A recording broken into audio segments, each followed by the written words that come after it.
Assalamualaikum warahmatullahi wabarakatuh. Perkenalkan, nama saya Dermawan Aufa Firdaus Telaumbanua dari kelas 10A. Pada video ini, saya akan memaparkan secara singkat tentang masuknya Islam ke Indonesia. Masuknya Islam ke Indonesia yang saya bahas di sini didasarkan pada teori Gujarat. Semoga penjelasan atau pemaparan dari saya mudah dipahami dan dimengerti. Jadi, mari kita lanjut. Sejarah masuknya Islam ke Indonesia melibatkan perjalanan panjang yang meliputi beberapa fase signifikan. Dari awalnya, sebagai agama yang dibawa oleh pedagang dari Arab, Persia, dan India pada abad ke-7, hingga menjadi faktor penting dalam pembentukan kerajaan-kerajaan Islam di wilayah Nusantara. Mari kita telusuri perjalanannya melalui pembabakan periode masuknya Islam ke Indonesia. Yang pertama yaitu periode awal, abad ke-7 hingga ke-13 Masehi. Pada periode ini, Islam pertama kali masuk ke Indonesia melalui kontak dengan pedagang dari India, Arab, dan Persia. Para pedagang Muslim membawa agama Islam bersama dengan barang dagangan mereka dan mendirikan komunitas kecil di daerah-daerah pesisir, terutama di Sumatera dan Jawa bagian barat.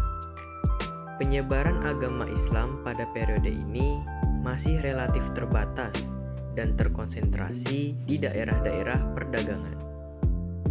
Yang kedua yaitu periode perdagangan, abad ke-13 hingga ke-16 Masehi. Pada periode ini, penyebaran Islam semakin meluas di wilayah-wilayah perdagangan, terutama di pelabuhan-pelabuhan utama seperti Aceh, Malaka, dan Surabaya.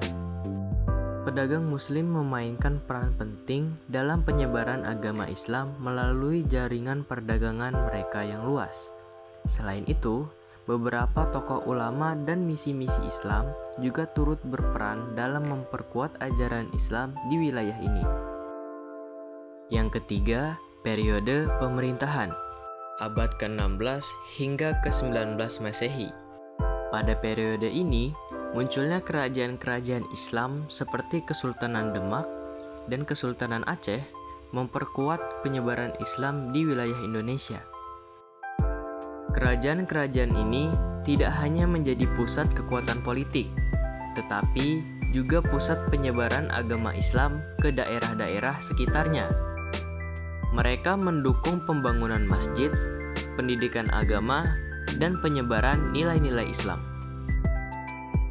Dan yang terakhir, periode kolonialisme, abad ke-19 hingga ke-20 Masehi. Meskipun pemerintah kolonial Belanda mencoba menekan agama Islam, penyebarannya terus berlanjut.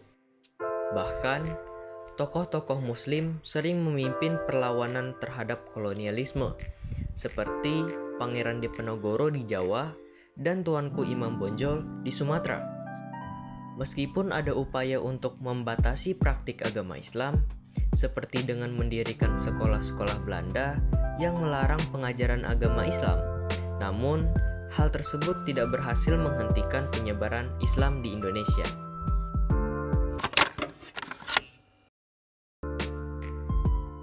Melalui periode-periode ini, Islam tumbuh dan berkembang menjadi salah satu agama mayoritas di Indonesia dengan pengaruh yang luas dalam kehidupan sosial, budaya, dan politik.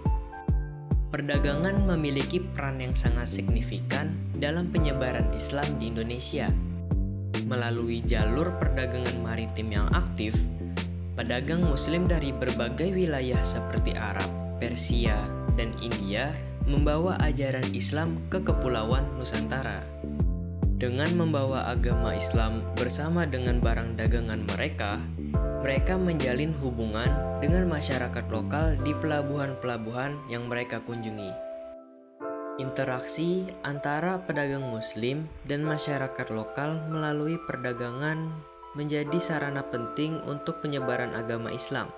Perdagangan tidak hanya membawa agama Islam ke berbagai wilayah di Indonesia, tetapi juga memfasilitasi pertukaran budaya, pengetahuan, dan tradisi antara pedagang muslim dan masyarakat lokal. Melalui perdagangan, Islam tidak hanya menjadi bagian dari kehidupan sehari-hari masyarakat di pelabuhan, tetapi juga meresap ke dalam struktur sosial dan budaya masyarakat Indonesia secara lebih luas.